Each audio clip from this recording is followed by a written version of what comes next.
L'envoyé personnel du secrétaire général de l'ONU pour le Sahara occidental, en visite très peu médiatisée à Rabat, a annulé purement et simplement sa visite prévue au départ dans les territoires occupés.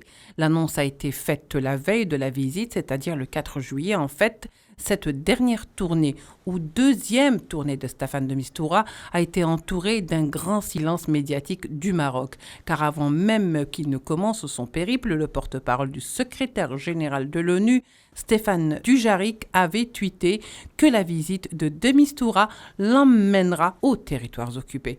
Mais c'était sans compter avec les aléas du Maroc qui n'allaient certainement pas laisser cette visite avoir lieu sans réagir. La nouvelle de l'annulation est donc tombée sans grande surprise pour ceux qui connaissent le Maroc et ses pratiques.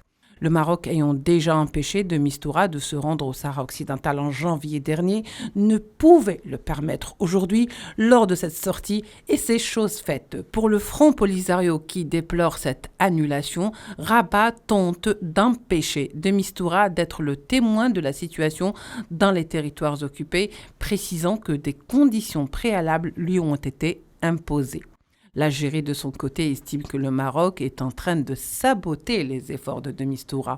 Stéphane de Mistura est confronté pour la seconde fois consécutive aux entraves marocaines, mettant ainsi tout un processus de paix au point mort.